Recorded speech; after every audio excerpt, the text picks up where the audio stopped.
here we are with the Warrior Poet Project podcast. I believe it's number 15, but I've had to suffer through a brief hiatus as I've moved my podcast studio.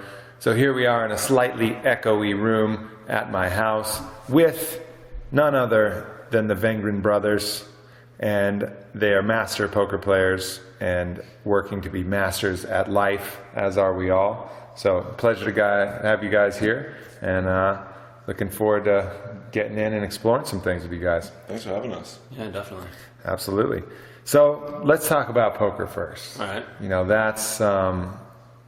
That's certainly the largest, brightest feather in your peacock cap here. So let's chat about that. If you guys want to go through briefly kind of some of the highlights of your own careers, let our audience know a bit about yourselves, and take it from there. Well, I guess I'll start off. I started playing in college when I was on the basketball team, and I would play like $5 games with my friends and stuff like that. I'd literally never heard about like Texas Hold'em until then, and a buddy of mine introduced me, and I just started playing, and I'm so competitive by nature that I just had to be like the best. So right. I just kept going until I was able to break through. But there were a lot of tough times, man, coming up. Like so I mean, there's a certain point, like, I understand that I want to be the best at everything, and I like playing poker too, but there's never been to me that kind of opportunity to really kind of turn the corner and put the hammer down. There must have been a decision where you were like, either I'm really fucking good at this and I should continue, or I'm just going to doggedly stay with it and make sure I'm good at that. So how did that kind of come about? I think there were specific circumstances that are unique to our age demographic, which was when we both started learning, we were in college. So you have a bit of disposable income, and right. depending on how much studying you want to do, a bit more time on your hands. And that corresponded right with the online poker boom. So you went from being able to play in a casino to being able to play in your dorm room. Right. And you went from being able to play maybe 15 or 20 hands in an hour at a casino to playing 100 hands in that same time. Well, plus you have to have access to a casino, which is So geography is no longer a problem. So I mean, I'll let Matt take that question, but I think it all started with the fact that we were very lucky to be in university, so we had extra free time, and to have access to playing online, which is something that even 5 years before wouldn't have really existed in the same capacity.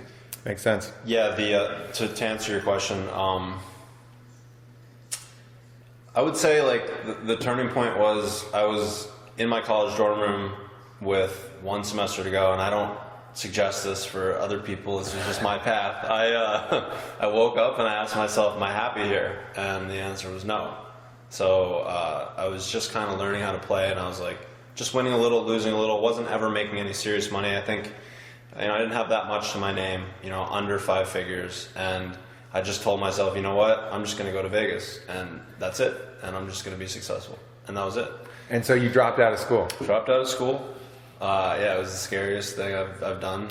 So did you know, why did you need to go to Vegas, though? You had all the online capability there. I felt like that's what a poker player would do. right. I felt like that's how Rounders ends. Exactly, yeah. So Rounders was a great movie, but it was a good movie. It was great, man.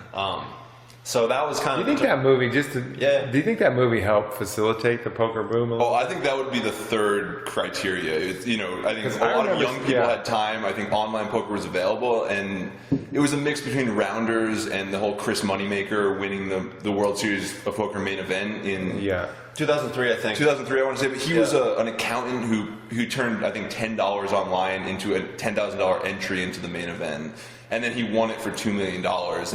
And it doesn't hurt that his last name was Moneymaker, as far as marketing goes. But I think that was broadcast on ESPN. It was one of the first times that hole cards were shown, so people could see what the players had. So that was a big.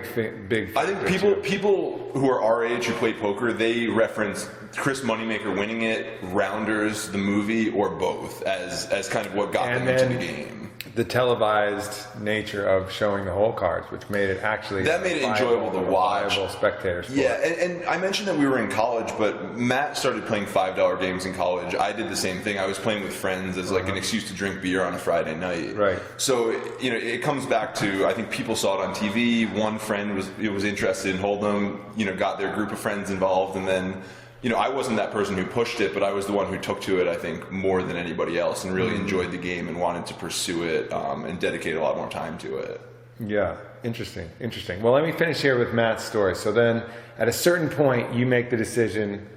Now, was it that A, you're really good at this, or that you were just gonna be really good at this? I was stubborn. I just said, you know what, I'm not gonna be stopped. I said, I'll hit roadblocks, I'm sure, but as long as I get up and keep going, right, nothing's gonna stop just me. dedicated to keep learning, staying on the path. I was very dedicated. I actually stayed on a friend's couch for 3 months. Yeah. So, until I kind of just and then you were just playing online games. You made a little extra money through a prop bet, right? Involving a waterfall, I think.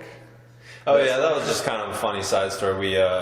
They bet me I couldn't stay under like a waterfall in the pool. You know how they had like the waterfalls coming down? Yeah. So they bet me I couldn't stay under that waterfall for I think it was like an hour or something. Made a couple $100, but yeah. These guys had a little more money than Matt at the time. Yeah, at the time, a little bit of disposable income. Yeah. But man, it's the great thing about it is you learn every day. It's not the same way every day. Like every hand is different because you're playing different people, and it's just the thing I love about it most is like it's just a constant test of mental fortitude and just trying to figure out strategy that you can best. In business it's the same way. You have to figure out a strategy, right, to figure out how to get to the point that you want to get to. So how much do you think is innate talent, like brain aptitude and skill, as far as on a talent level? It's hard to say. I would say that anybody could do it, but I would say that my background in sports and liking video games as a kid really had to do with it. People have told me before that poker found me. I didn't find poker, and I kind of believe that. I felt like that's my path. I was a game player by nature. Ever since I can remember. Sports or video games. So I think it translated. And how does that help? Does that help with the management of emotional issues that come up?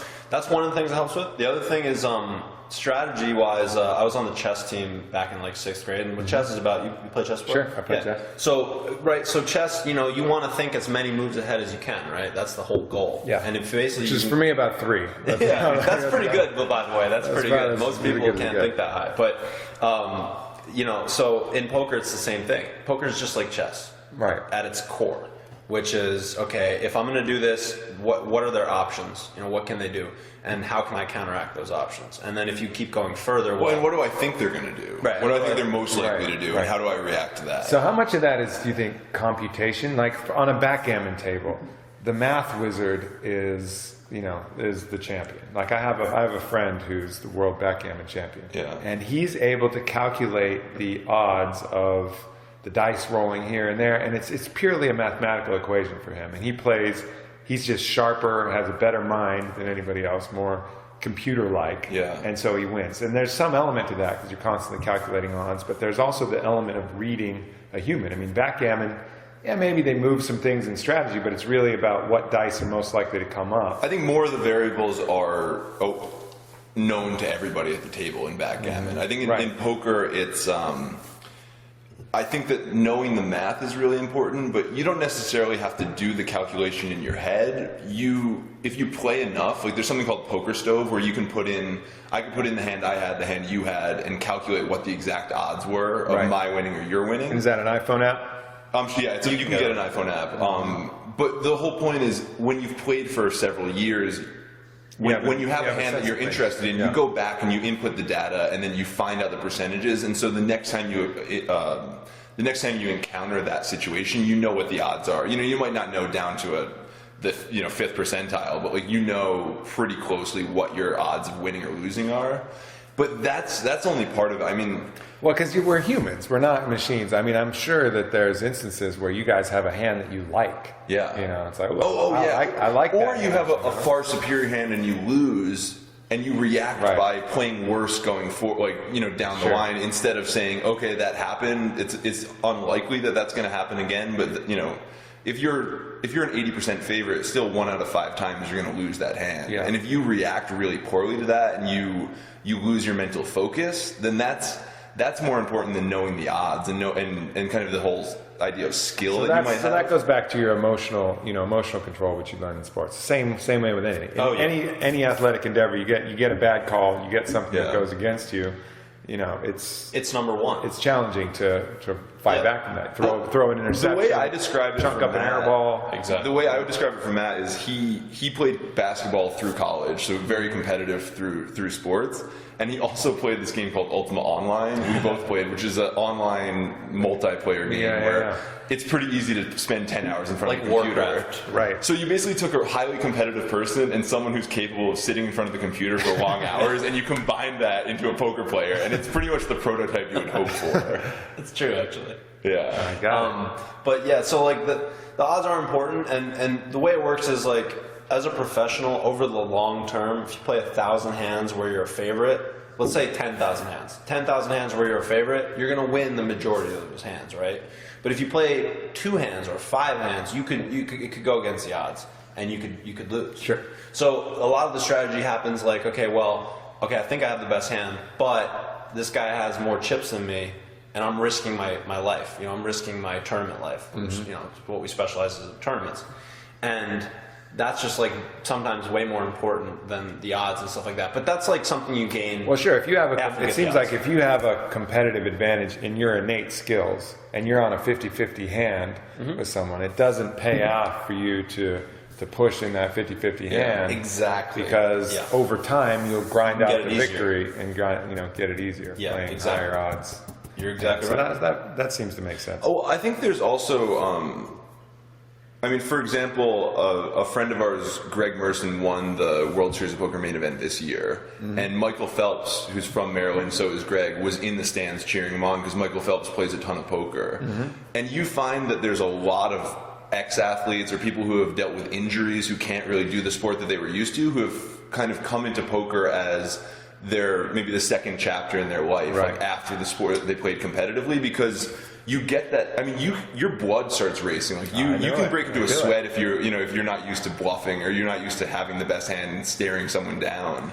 And so you get all these athletes who have really excelled in the game. Like there's ex soccer players from Europe, there's boxers that were heavyweight champs. Like it's no coincidence that I think you get that same kind of mental competition. But if your knee's shot, you can still play poker. Yeah, I remember I played some home games with some really big hedge fund managers. Yeah. And the stakes were not that high, but they would all down to each one of them say, when they're on a $200 hand, competing in a home game in poker, they're more flush than when they have a $2 million trade, that's highly volatile, going the wrong direction. So their emotions are more engaged. Matt's moved to Mexico to play poker. I've gone up north. I went to university in Montreal, so I have my girlfriend's family's in Vancouver, and I go up there to play poker so I can play online. And I stayed with her uncle, who was CFO of some large companies, really successful guy, very, very hyper competitive. And I'll be playing $100 or $200 buy-ins, and after playing long enough, you learn how to deal with the emotions. Especially if you're a guest in someone's house, you're not going to blow up or let out that frustration. This guy will be playing a $6 tournament, which for him, that would be me playing like less than it would be me playing a 25-cent tournament or something like that. For him, it's like him playing like less than a penny. Yeah. And he loses, you hear, fucking shit, sucker. This guy caught a flush on the river. And, he's just, you can tell that there's a reason he got to that level in business because of the competitive nature, of his personality. And he's not doing business anymore. He does the market and other things, but poker is an outlet where you can really compete against people, and anyone can sign up for that tournament as long as you have that $6 or whatever it is, or $100 or $1,000 or $1 million like there is at the World Series. There was this past summer. Man, I've been playing 8 years, and still I get that feeling when I'm in a big hand. And I think that's part of the reason that keeps me in it. It makes me feel alive. There's something about it. It's just like, I would imagine it's how like MMA guys feel when they're in the ring. Different, but similar, where it's like really competitive. It's like life or death, Because for me, when I lose, it's like death. It's like I die. Yeah. It sucks. I hate it. I'm so competitive. Yeah, no, and it is. You are as well, especially right? in a tournament. Especially in a tournament, it is a kind of a virtual death, and someone defeated you with their wits and took. And they didn't necessarily outplay you either. And that's what everybody tells themselves. But at the end of the day, what do you look at? You look at the chips. Yeah. And there's just truth to that. Yes, they got lucky and whatever, but people remember winners. Well, and there's that's that, how you keep score. Yeah. And at the end of the day, though, as a poker player, if you made the right decision, then you shouldn't be results oriented about losing that one time, because the wins are going to rack up and you're going to win more than you lose because you made the right choice. Right. And I think it's a lot like life in the sense that like you could do everything right and still fall flat on your face. Sure. But if you didn't do all that stuff to begin with, you had no chance of succeeding in the beginning, in the first place. Yeah, and that's, I think, a good way to manage your losses. You just have to say, look, I'm going to play it as good as I possibly can. And it's 1 out of 1,000 or 1 out of 10,000. It's not like we said.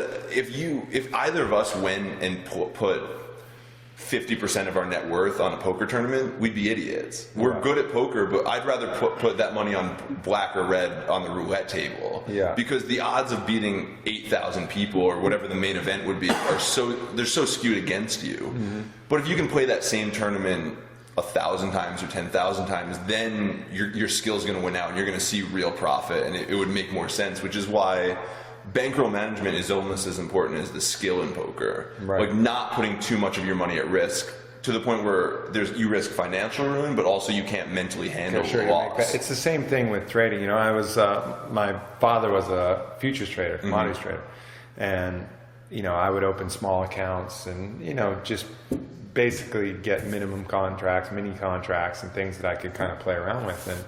And really, the two things you have to manage are fear and greed. Yeah, it's just the name of the game, and your stack. Because natural volatility will take you out if you have too much of a stake at play. You got to be able to absorb it, and that's why most people lose at these casinos playing anything. Because they go too high. Because they go too high. I mean, if you're you sit down at a $25 blackjack table with $100, you're going to lose. Yeah, exactly. Almost every time, even if you're playing perfectly, which gives you 46% odds. But if you sit down let's say a $1 table existed and you have that $100, you don't get that same rush as part of the reason. You know what I mean? It's like that's kind of the whole I'm wasting my goddamn time. But poker, so it's really interesting to find that mix. I mean, that's more when it comes to gambling. With poker, you can calculate a little bit more.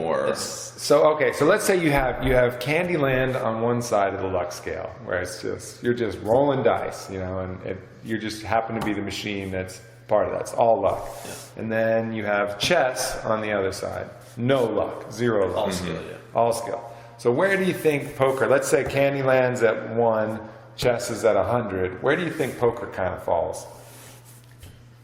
Are we talking one poker tournament or 10,000? I think that's the real distinction. With one poker tournament, overall, I think probably.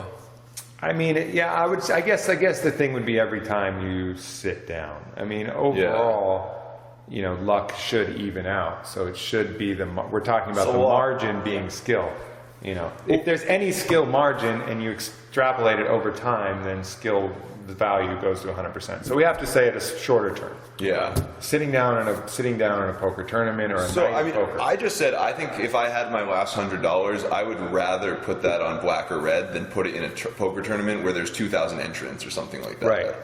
I think my odds would be better. But a home game with 7 people, would be better. I'll put my money on poker every day. Or an online game. Yeah, absolutely. I would say it's like a 78.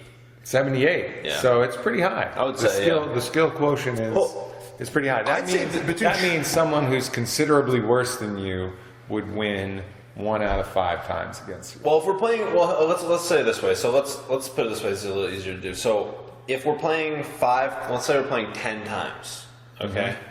I would probably, if there was a novice that I was playing, I would probably beat them. I would imagine for sure more than 5, or else I would not be a winning player. Right. I would say probably 6 to 7 out of 10 times. Yeah. At the high end, maybe 5. The range would be 5 to 10, but more skewed towards 10, I would imagine. Well, that's not exactly what we do though. So as poker players, the real end, so we play mostly poker tournaments. So let's say there's 1,000 people in a tournament, 10% get paid, but only the final 9 really get significant money. And out of that 9, only the top 3 really make the money that you can sustain a career essentially. But if we're heads up with a player, like there's not that much that you can do to leverage your skill. I mean, you can outplay them for sure, but it's what Matt said, maybe 6 out of 10 or 7 out of 10. Heads up is a kind of a unique beast. Yeah, anyways. but for example, like every Sunday there's a $200 tournament with 7,000 people that gets about $200,000 for first. 10th place probably gets $6,000. So you're talking about a massive swing in profitability, just like from the pay jumps from 10th to first. So a good poker player, human nature makes people slow down and play more conservative because they want to move from the 4K to the 8K and then from the 8K to the 16K so that they can move up profit-wise, the profit ladder.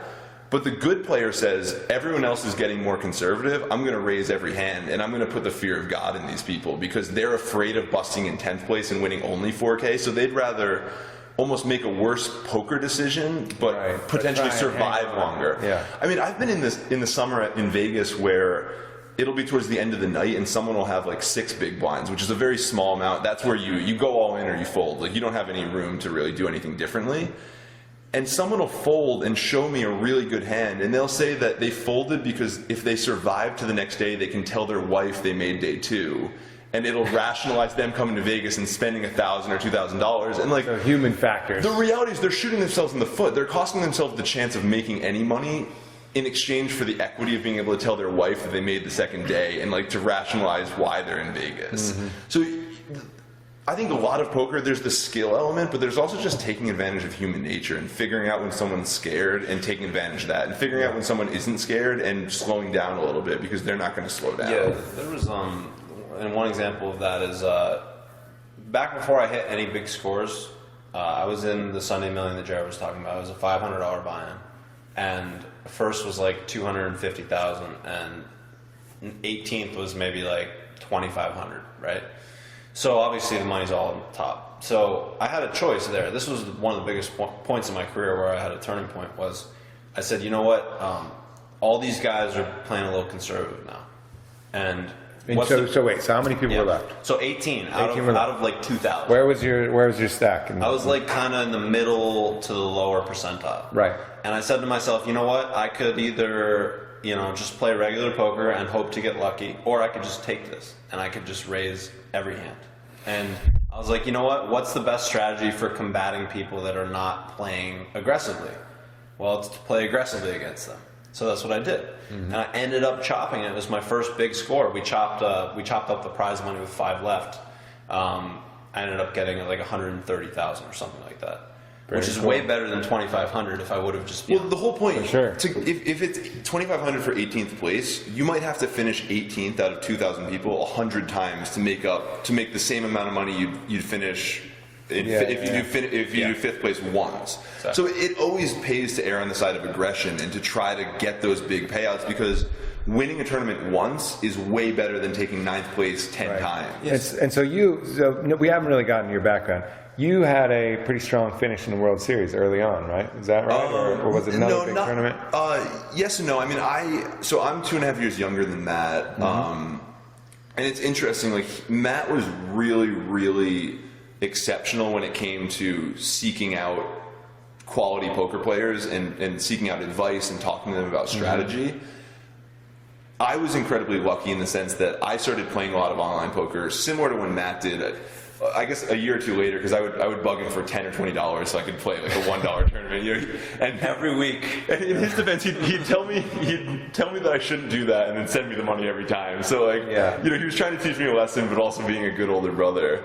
And so I had the luxury of learning from Matt. Was almost like a filter for all these other excellent poker players, and I was able to go to like one person directly, my brother, and ask him questions about the game. Yeah. It all started. I won I was in college in Montreal, so there was already an exchange rate. $1 US was worth about $1.30 in Canadian money. So I took a $5 buy-in and I won it for about $1,500, which made me feel like the richest kid on campus. That I kept $500 online, I cashed out $1,000, that turned into $1,300, which was drinking money for the semester. Mm-hmm. And built on it from there. My biggest win came the year before the World Series. I took first place in a similar tournament to what Matt was discussing, a $200 with about 4,000 people in it. for a decent like 6-figure score. Yeah. That was the real tipping point. That was when I went from explaining that I was a poker player, to my girlfriend's parents and to friends, to friends being like, you're the poker player, like your reputation kind of precedes you a little more, and you go from being a degenerate to being a professional poker player. That's a fine line, by the way. And as a poker player, I felt that confidence a year or two before I arrived, or whatever you want to call it. But unless you have the results to back it up, it's hard to explain that you're doing something it's numbers, you're doing calculations, percentages, and you're kind of making the right decision over and over again. Tell me about what the experience was in the World Series. I think that's an interesting story because you played for like 7 days. Yeah, so actually what happened was, this was the first World Series of Poker after Black Friday, which is when the Department of Justice indicted a lot of the poker sites and essentially kicked them out of the U.S. market. So it was a transitional period. I wasn't, I knew I wanted to keep playing poker, but I just had bought a condo in Austin, in Texas. My girlfriend has a great job in Texas, so it was hard for me to just up and move for 6 months or a year out of the country. So that World Series was a big kind of transition point for me to figure out if poker was something I wanted to pursue or if there was other options. And I ended up selling action. I sold about 40% of myself in the main event, the $10,000 big end of the tournament, kind of culminating buy-in. So who's buying? Who's buying at that point for you? Well, the CFO from Vancouver I mentioned wanted in a little bit. Matt bought some action, and so then friends and family type of. Friends and family, and then you can sell online. I was lucky that the one friend and family wanted a big chunk, and I was able to sell smaller pieces to other poker players online. My brother took some, and then I basically broken even on the whole summer. Like I had one score that made up for all my losses, so I had a little bit of my own money that I was willing to invest. And that tournament is the epitome of all of the intangible skills you need in poker, like the patience you require, the mental strength, kind of the thinking ahead. The skill is important, but it's just, I busted out on the end of the 6th day, and at the end of the 8th day is when they make the final 9. So I finished 73rd out of 7,000 people. Yeah, he was on TV. It was pretty cool. We actually was on TV for a bit, which is when I busted out. But it was one of those situations where it was phenomenal to go that far. I learned a lot about my own poker game. It really helped me in the future for selling action because people saw that I had a solid result that kind of vouches for my skill. But yeah, it was a day in, day out grind. And for me, what got me through it was I wasn't thinking about the first place prize pool. Every single hour I would set a new goal for my chip stack. So if you start with 30,000 chips, my goal is to get to 35,000, which is completely attainable. Once you hit that, the goal is 50,000. Once you get to 50, the goal is 75. So setting some short-term goals. It kept me to play poker for 8 days. You need to have those short-term goals because you're going to lose focus otherwise. And to be completely honest, at the end of the 6th day, I would have made a different decision than I did to bust out. If in hindsight I would have made a different decision, but it's just. What was the hand that took you out? So I actually got knocked out by the guy who won it all, the guy who won $8.5 million 2 months later. But it was. It's probably a little bit too much detail, but basically a really aggressive German guy raised, another really aggressive German guy re-raised him, and I had a low pair and about 20 big blinds, which is. In that tournament isn't panic mode because the structure is so good that you can really survive a little longer. Yeah. And the second guy, the guy who re-raised, had raised about 15% more than he normally did on his re-raises. So in my mind, I thought he was really frustrated by the aggressive German guy who was raising every single hand. Mm-hmm. So I thought I could go all in, get the first guy who probably had nothing out, and then get the re-raiser out of the pot as well because I thought he was just frustrated with the first guy. Right.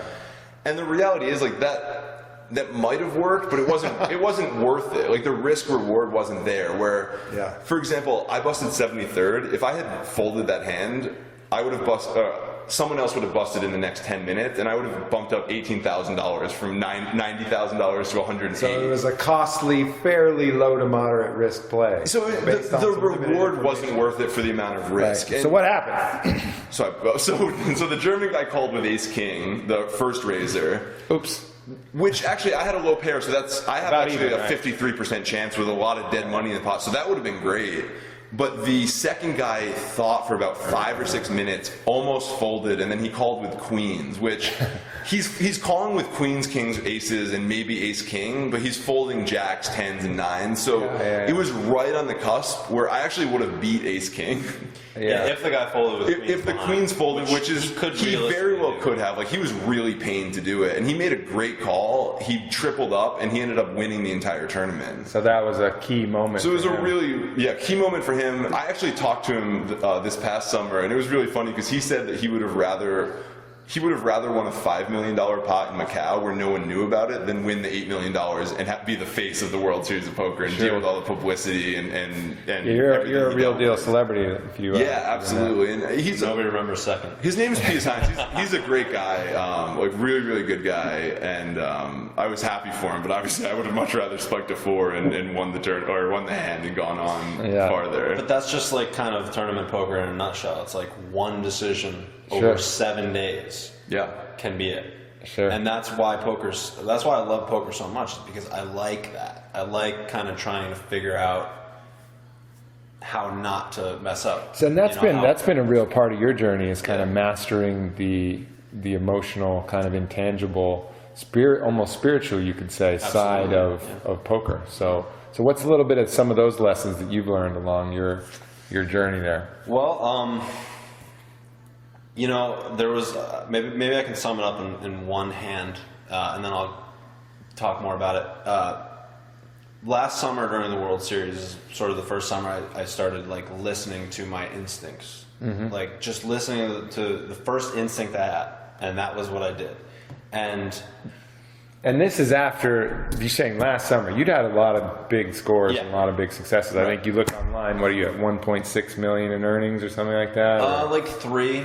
3 million? I'm sorry, I cut you in half. Cut you in half. Maybe that was a while ago when I checked those stats. But it's and probably only a portion of that has been since then. So this is a fairly late decision. Yeah. Well, I have kind of a mentor figure that kind of bounce ideas off, and one of the things was that he told me that kind of rung true with me was you always got to reshape your game. You can never be comfortable with it. Right.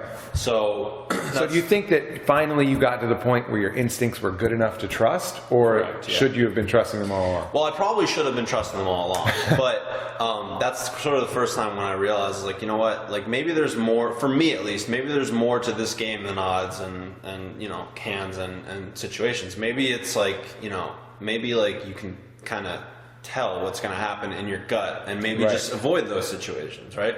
So one of those situations that happened last year was I had a mediocre hand, and I had the dealer button, which is the most powerful position you can have. And last to act, right? You get information before anybody else. And I had Jack 8 of diamonds, which is one of my favorite hands, and I raised there probably 95% of the time, just in general. Only diamonds? Any suited, or even maybe offsuit. Well, actually, that's a lot. I don't want to tell people I'm such a maniac, but anyway, I'm a maniac. All right, fine. Anyway, so I normally would raise there, like 9.5 times out of 10, and something in my head was just like, fold. So there's a big hand behind you. Just literally, that's what happened in my head, and I was like, all right, you know what? Instead of going against that, like I've been doing my whole life, I'm just gonna fold it, and that's it. And what happened was, I folded, and the small blind folded, and the big blind chuckles. And I'm like, uh-oh, was I right? And he flips over 2 kings. And I'm like, he's like, oh, I never get action on these. And I'm just like, I didn't say a word. I was just like, holy crap. Yeah. And it's not like I do that every hand. That's just like something that came. So I just tried to become So at that point, all right, at that point, is this you reading some kind of subtle cues that you're observing but not cognitive of, or is this something a little bit more esoteric where you're kind of reading an energy field that's almost non-perceptible? I would say the latter. Definitely the latter, because it's just a weird thing, man. It's like it's weird even talking about it sometimes, because most people are like, what are you talking about, right? But it's like, I feel like now I'm out of my head to the point where I can kind of start noticing what's going on around me, and like the energy or whatever you want to call it. And I think that, yeah, it's mostly just a feeling I get. And it has nothing to do with what they're doing. You know, it has nothing to do with their cards. It has nothing to do with any of that. Yeah. It just has to do with, do I feel good about this hand? Yeah. Or do I not? And Yeah. that's it. It's like that simple. Well, that was the biggest mistake the guy who flipped his hand over it did was you should never provide other players with positive reinforcement. You know, he encouraged my brother to make that sort of fold. He showed him that he made the right fold by showing his 2 kings. And like as a poker player, you should try to guard the information you give out as much as possible. Right. Or strategically employ it. But I want to get back to this topic because I actually had a long discussion with Sorrel Mitzi about this, and he is very much adamant. At least he was at the time. I know he's been doing some different things, and his perspective is shifting as he goes. But he was very much on the mechanistic side of poker. Like I would say that he would say, "You just got lucky." You know, there was no. And I would probably take that. He would say basically, you know, you have those instincts all the time, like a psychic or something like that. You know, it's just some kind of. But you know, I've felt and seen things that just can't explain. It's hard to explain. You know what I mean? And even doing things that are very much luck based, you know, in a casino, you get weird things that happen. You get weird instincts that, oh, this is exactly what's going to happen. And then it happens. And then there was actually a time I was actually waiting for Rogan in the MGM casino. And I was, you know, pretty alert. I hadn't seen him in a while. I was looking forward to hanging out. But I was killing time. He was about 15 minutes away. So I'm watching this roulette wheel go. And I say, usually no numbers come to my head. I suck at it. I lose at that thing constantly. Well, I forget what number it was, but let's say it was 17. I was like, oh, the next one's going to be 17. Boom, 17. Like, fuck. I should have bet on that. You know, I'm just sitting around killing time. And the next one was like, next one's 32. Boom, 32. I'm like, fuck. And these numbers were coming easily. Yeah. Like, that doesn't normally happen. You know, it's not like I'm all the time looking at a roulette wheel and saying a number. And so by sheer odds of me doing this several thousand times, you know, it's going to happen where I'm right. And those are the ones I'm going to remember. I just can't accept that. Like, the numbers came in. And the same thing happens with craps. Like, you'll get on a roll, you'll get a feeling where you just know that you're going to win. We played in Atlantis that time. We played in Atlantis. Yeah, exactly. So there's weird stuff that goes out there. And I know, you know, people can bring up there's long-standing challenges where you get $1 million if you can prove some kind of supernatural event on one side.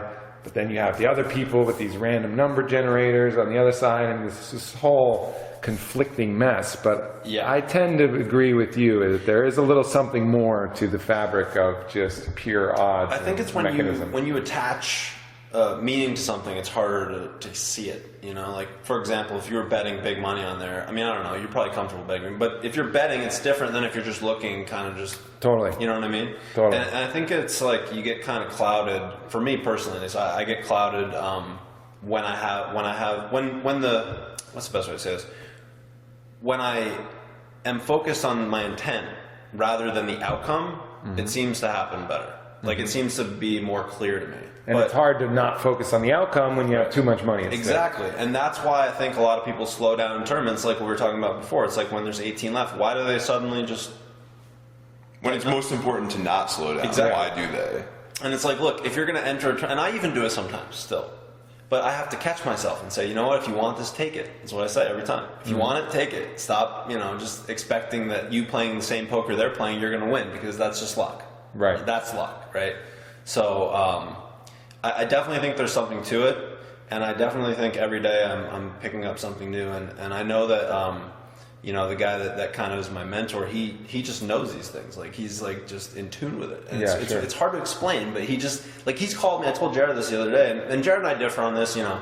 He's more mathematical. I'm more kind of, I don't know what you want to call it, just feel-based or whatever. Flow-based or whatever. Flow-based, exactly. What was I just saying? I just lost my mentor calling Your mentor. Yeah, so he called me twice when I was having really bad days, like going through a breakup, and one time not going through a breakup, just random. And he called me twice, and the first thing he said to me was, "What's wrong?" And something had happened that day both times where I was just like, sure, you know, and I was just like, wait, what? First thing he said was, "What's wrong?" It's like there's some level that I don't think we've tapped into just yet. Well, there's definitely that level, and you know, I think it's not enough of a big deal has been made about even the physics discovery of quantum entanglement. Where, are you guys familiar with that? No, let's hear it. Enlighten us. Well, they basically take two linked photons, and these photons rotate in a certain way.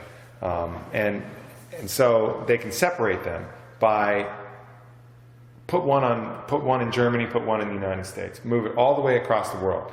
They can influence one of the photons to change its direction, and the other linked photon will instantly, with no time lapse, change its direction as well. Wow. So it's called quantum entanglement. So, and it's just a proven fact of physics. So it just, everybody treats this like, oh, look at this quirky thing. Look at this old quirky, funny little fact. Well, how the fuck is that happening? Like, there needs to be a further explanation. It's not just an anomaly and you put it in the anomaly box. What's that saying is that there's another dimensional plane that doesn't have time, that doesn't have space, that doesn't require other things that can affect communication. That's the only plausible explanation for quantum entanglement, but nobody wants, on the scientific front, wants to push it that far. Mm-hmm. But then other people will look at it and maybe want to take it too far, you know, and say something else. I mean, it's certainly, I think, the bridge between science and spirituality is they're going to start finding connections. I think so too. And it's just, we're a little bit early on that. But, you know, you do enough experiences like I have out in the jungle in the middle of nowhere, and you know, things start to feel a lot more like Avatar, where, you know, everything is connected. And then you notice a discovery like quantum entanglement, and you start to see it, and it starts to poke holes in this scientific theory of, you know, pure materialism and cause and effect on this plane. I think it's just getting out of your own way. I mean, there's so many thoughts that roll through your head on a daily basis. You're so caught up, you can't actually like just stop and smell the roses, as they say. You know what I mean? Well, that's living in the moment. That's Eckhart Tolle, power of now. You know, being perfectly present, which is important for poker. Or as you know, I know you're a coach for some MMA fighters. If we have time, we'll get into that. Mm-hmm. But the crux of, you know, as far as from what I've talked to you about that you're teaching them, is just be fully present. It's all about the moment. I mean, the power is like the fucking book, the power of now. It is in the now. Yeah, that's one of the things I told Martin Kempman when I was talking to him about, you know, working together. I said, I saw you in one of your fights go somewhere else. Yeah. That's what I said to him. Yeah. And he knew what I was talking about. He didn't want to admit it, but he kind of knew. That's why I think he accepted, you know, the coaching. That's it. And, you know, I've seen the opposite where, you know, one of my best friends is Roger Huerta. Yeah. And, you know, when he's had his best fights is when he's gotten the rawest. And so that fight happened with Clay Guida. He was getting kind of beat up. He took some hard shots. In the start of the third round, he just got to a place where his shields were completely down, you know, and he was fully just a raw fighter in the moment. He was just being. And he was just doing what he was taught to do. He came back and he won that fight in dramatic fashion in that third round. No pushover either. No pushover. And at that moment, you could see he was shook up, you know, because he allowed something fully uncontrolled in his being. And he had a tough past and a lot of emotional challenges and things. Something completely uncontrolled to come out, you know, and he was emotional and that was one of his greatest moments. And then, you know, towards the latter part of his career, he hasn't had as much success. And I think part of the reason why is he's been scared of that raw moment where he lets all of his guard down and just is able to release what's truly inside, which is a very, you know, tumultuous experience. Well, that's kind of what it all is about. I mean, with Martin, you know, I won't go into specifics, but he was very open. And that's hard to do as a fighter sometimes. Mm-hmm. I mean, you know, you're a fighter. You're not supposed to be emotional. You're not supposed to let people know what's really going on inside your head. But I'll tell you what, man, there was something about him when he let that stuff out and just was there. Yeah. You know, it was great. It's interesting. So that applies to, you know, all elements, I think, is just really being present, you know, being in the moment. Well, you know, you could argue that there's no past when you're really in the moment, because and no future. Yeah, exactly. And because when you're not entangled by past things, then you're free to be like, you're free to recreate the book that you're doing. You know what I mean? Like I was talking about poker, you always have to recreate. You know, wherever you're in business, right? You got to recreate your site every once in a while, right? Sure. To maximize it. So, it's a really interesting topic that I think is getting more notice as of recent, and I'm just psyched to be a part of it. Do you think there could be a, almost like an X-Men situation where someone gets really fucking good? Like the Matrix. Yeah, right, exactly. Or any one of these superhero kind of scenarios where if this phenomenon is real and if people are pushing back towards openness. I mean, it's possible that this happened in the past, and like the stories of wizards and these mystics like Rasputin and other these different people, and there's still stories now. I haven't really investigated any on a particularly personal level, so I can't speak to them, but you hear of like John of God and all these people. Who knows what the fuck they're doing, if it's anything real. And, there's these Chinese healers that are supposedly materializing medicine out of their hand. I'm pretty sure they're David Blaine, and they're just, putting on a show. But, I do believe in the underlying phenomenon. So it seems reasonable to believe that someone could come along that really can intuit and read, the energy field, whatever you want to call it, and really dominate poker. If they decided to. Look, I mean, the thing about that, and you're onto something for sure, because with poker, and it can't just be the odds. The same guys are deep every time. You got a handful of guys that are winning all the money. Well, I'd also argue there's probably quite a few successful poker players that are probably mild Asperger's, or have something that would be characterized as their brain functions in a different way from a normal human being.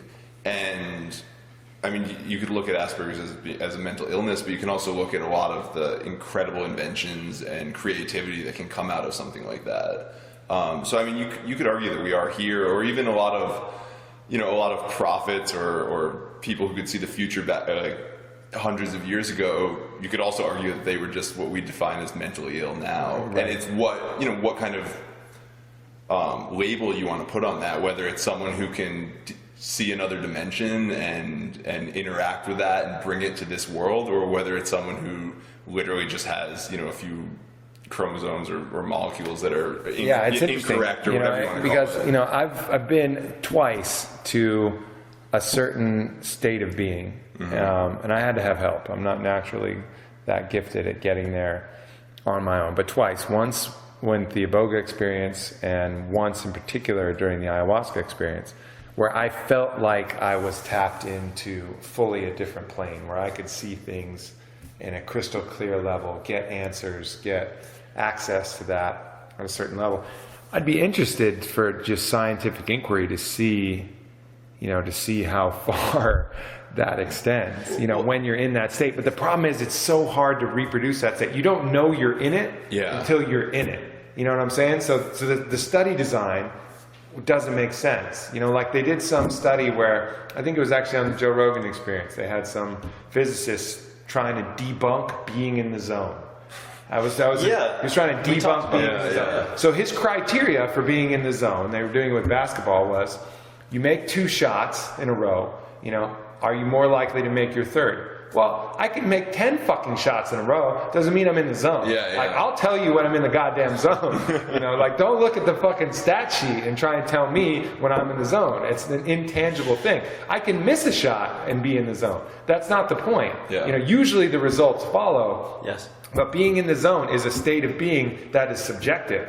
And so these study designs fail, and they're like, see, there's no such thing as the zone. Like, you're fucking out of your You haven't mind. seen Steph Curry drop 54 at the Garden the other night? There's a zone, man. Even a really small example is, I was over the holidays. Is that a WNBA player? Who's Steph Curry? No. Del Curry's son. He's like a really good three-point shooter. Yeah, he hit, I think it was 12 of 13 from 3 during that game.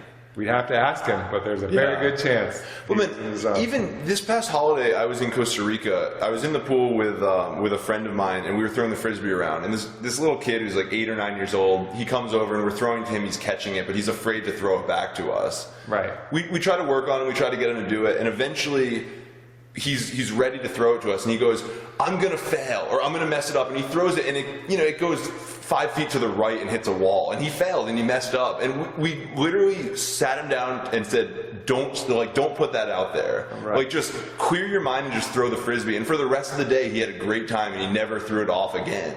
Yeah. But it just shows how powerful it can be if you tell yourself you're gonna fail, or if you have those fears, how it manifests itself. It does become a reality. Sure. As far as like the connection or a greater human connection goes, I've always joked, and I think there's a hint of truth to it, that I think I would be great at playing poker if I was on mushrooms. Because you just feel like a little more connected. You feel a little more aware of what everyone's doing, and you pick up on those cues and those like very, very subtle. And why haven't you tried it? Is the better question. I actually am not sure. That would be a more reasonable experiment, I think, than finding out who's in the zone. Yeah, for sure. Because that's, I think, it's at least gives you a little bit of a leg up. A buddy of. So you guys are volunteering, I see, right now. All right, we're gonna run this experiment. You've heard it here on the Warrior Poet Project. But even we're going to sponsor these guys. One time, randomly, for those who are looking to hate on our strategy. Whatever one I win, I'll just say. But no, Matt finished final 5 or 6 in a 4-handed tournament this summer. None. Or what did you finish? Like 23rd. Oh, I'm sorry, 23rd. He went deep in it, and one of the guys who is a mutual friend of a lot of my friends, who also went deep, and I think he finished in the final 6 or 7. The entirety of the second day, which is when you really are moving chips and you're making like true moves against some of the better players, he had a weed brownie before his session. Right. And he just said he was just in the zone. Like, he was just relaxing the whole time. Glad that works for him, because for me, that's one fucking substance. When I eat weed, not that I've ever done that, of course, it's illegal. Yeah. Allegedly, when I eat weed, fuck, man, it's like it just does not treat me well. Well, I would like it. Like, it's just kind of distracting a little bit. It's fun because it's an altered state. I think with that, it depends how often you do it, or how. But like Joe Rogan or Joey Diaz can eat the fuck out of some weed, and they're like in the zone and smooth and good to go. You know, I would almost argue that taking weed brownies is almost like a very mild mushroom trip. Like, you know, wrong, denied. Try again. Come again another time. I guess it hits everyone differently, but I don't react to weed brownies. So if I take a bunch, I just kind of get that body tingling feeling. Like, my mind isn't really racing, but if I've taken a small amount of mushrooms, I kind of can feel it in my fingertips, but my mind is pretty clear. Yeah. And that's what I mean when I'm comparing the two. Sure. Yeah, I mean, it comes down to dose, I think, when you talk about any of that stuff. I mean, it's really a curious thing. I'd be very interested to kind of test that out. And there's the other, I mean, mushrooms is one way, but, you know, obviously mushrooms are very malleable, and I think that's one of the things that would make it good for this experiment, would be that you can kind of direct the attention of mushrooms, I feel like, to whatever you're doing. You can direct it to dancing, you could direct it to introspection, you can direct it to, that's why they are a pretty good, a pretty good recreational psychedelic if you're going to use it in that way, which I always encourage people to use them in a spiritual context. But like ayahuasca, for example, no recreational use for that at all. Nobody just does that and it's like, hey, let's just have a fucking class tonight. You know, I mean, you gotta really prepare yourself for that. But mushrooms would be a good candidate. I think a small dose of iboga could be a really powerful one too, which is actually legal in Canada. Oh, snap. So, and Mexico. Oh, yeah. So you see, so then, you know, I don't think, do they actually play face-to-face tournament? Because one of the issues I've had, I think these things would get kind of wacky and not work as well on an online. I completely agree. Because the only time I'm at all good at poker is because I played some online and I played some face-to-face, and I'm decent at face-to-face poker, and it's because I feel like I'm in touch with a natural sense of weakness or strength. Mm-hmm. And so actually, players that are pretty good, not like super excellent players, they always beat me, but like players that are better than me, probably, I'll actually play better than an often beat because I'm relying on them to give me the cue of how strong they are compared to me.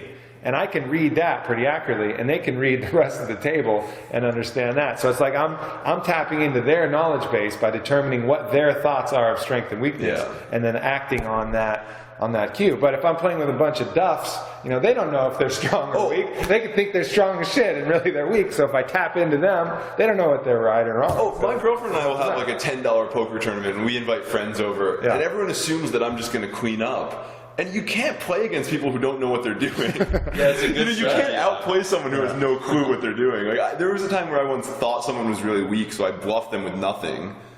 They painstakingly thought for like 2 or 3 minutes, and finally called. They thought they had a pair of 10s, and they had a flush.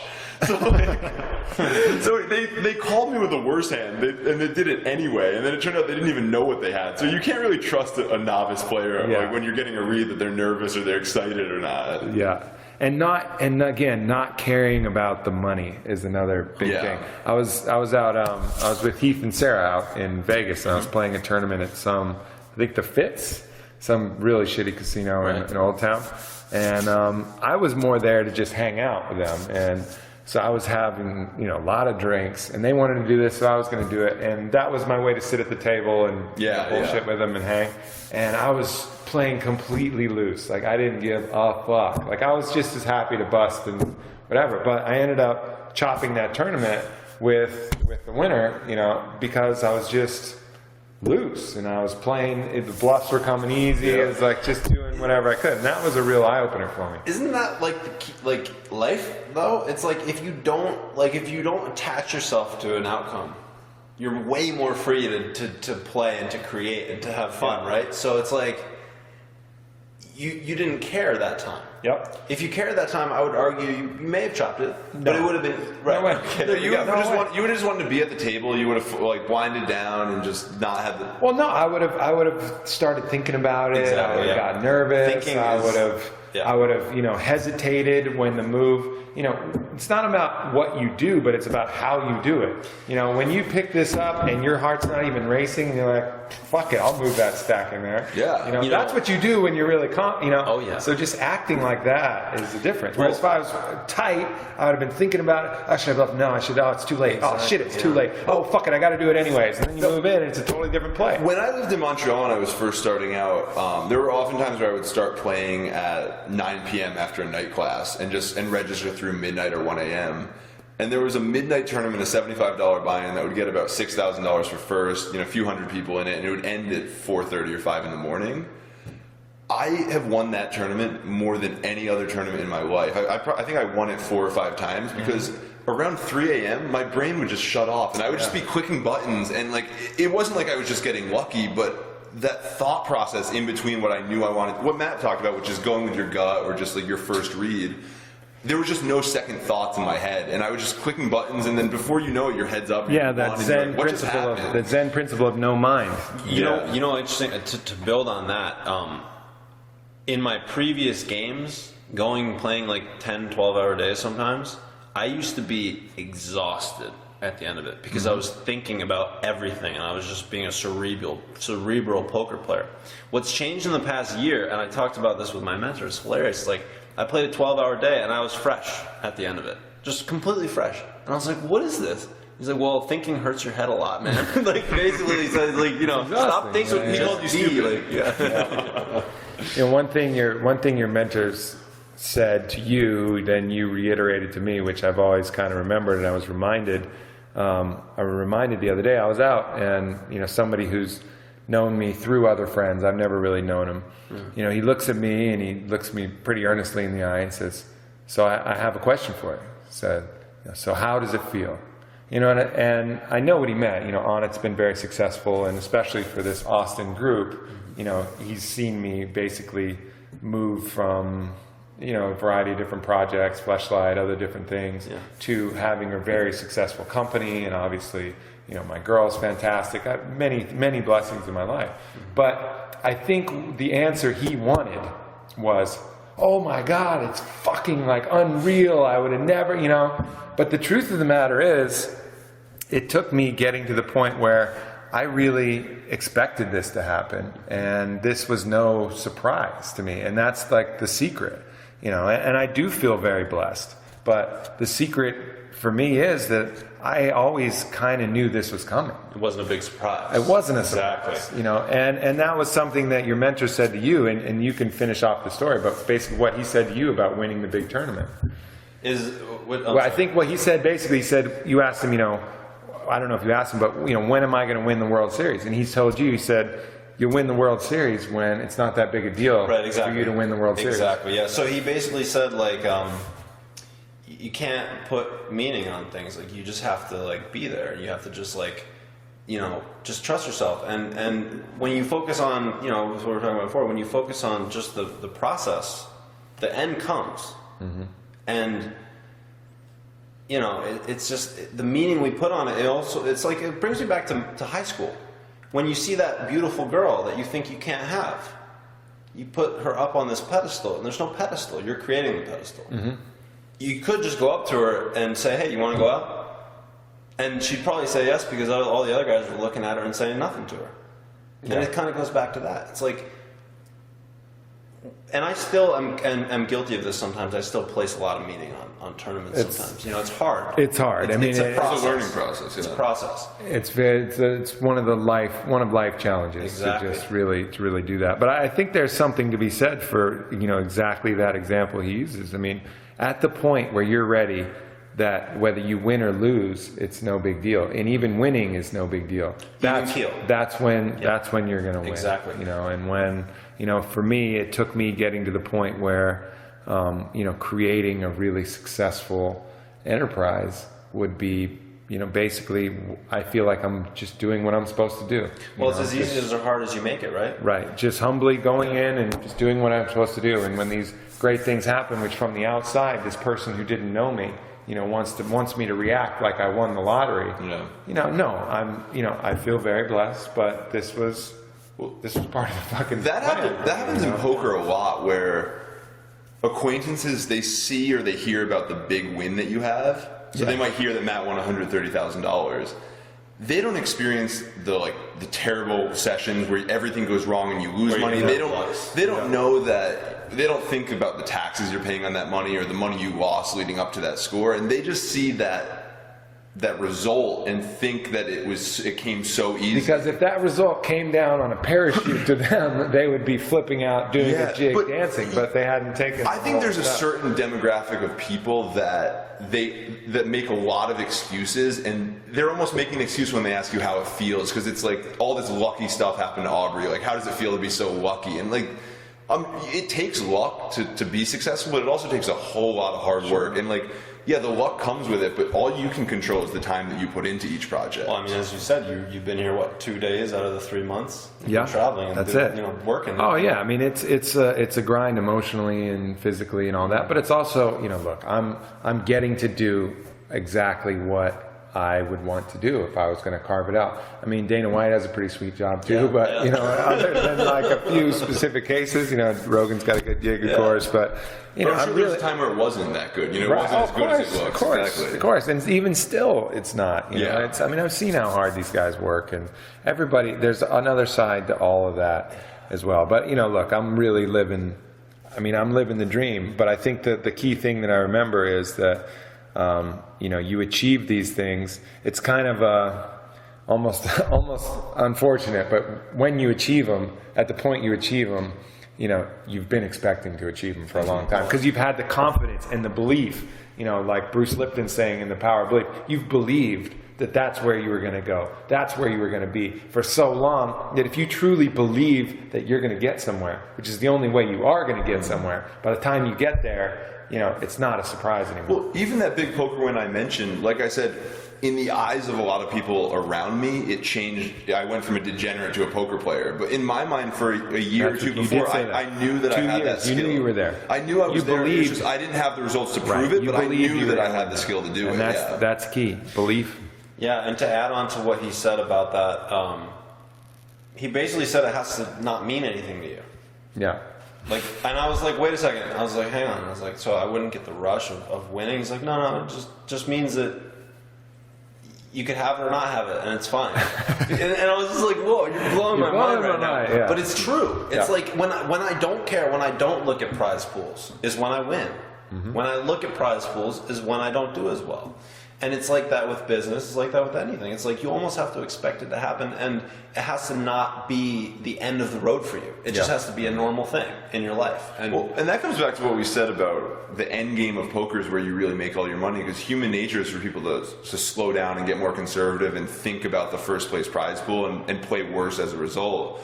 So when you're in that deep in a tournament, if you can turn that off and you can just think about how do I play this hand to take advantage of everyone else at the table, you're going to have the results that come with it without necessarily thinking about the first place prize pool. Yeah. You know, it comes when it's out of your mind, not when it's the first thing that you're thinking about. And I especially think that mushrooms would be good for that, because when you start thinking about money on mushrooms, So I just don't know that I could sit. Could I sit still for 8 hours or whatever? That would be, I think, the biggest issue. Is you're sitting for an hour and 55 minutes out of every 2 hours. There's only one way to try. So, you gotta just do it. There's the challenge. You know, we won't tell people when, but you know, I think it's worth giving a try.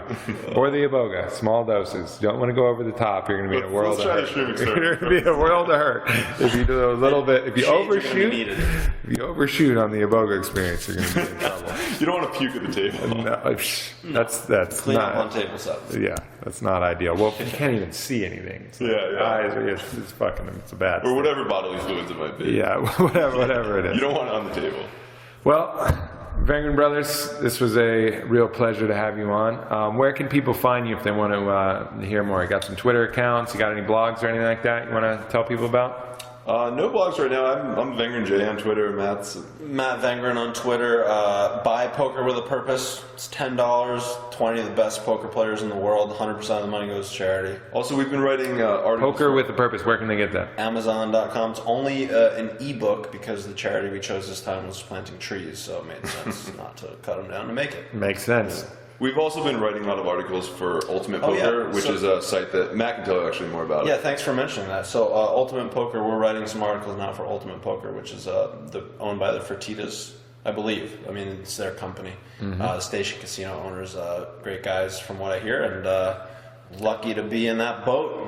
Lorenzo is a avid Alpha Brain user. Is he? Also, as I know you guys are quite familiar with. Yes. But yeah, he raves about that stuff. We got to get Dana on it, and maybe he'll waive the UFC sponsorship fee. Yeah, no kidding, right? Well, I will say this: it definitely makes a difference for poker, for sure. It just makes things like my thoughts, it makes them more clear. It just makes it like my gut comes to me quicker than normal. I don't have to wade through all the bullshit thoughts that go through the head. It just helps with that. So, right on. Well, thanks, guys. As of always, Warrior Poet Project is brought to you by onnit.com, ONNIT.com. You can use my personal code WARRIOR to save 12% and trump everybody else. Why? Because I can. Code Warrior, onnit.com. Thanks, everybody. We'll be back again soon. Hopefully, I'll get this new podcast studio done, and we'll be back to the full video, audio experience as you're used to. Aubrey, one more question. Shoot. How's it feel? Wish I could tell you. Feels good. It feels good. No doubt about it. I feel very blessed. All right, guys. Take care.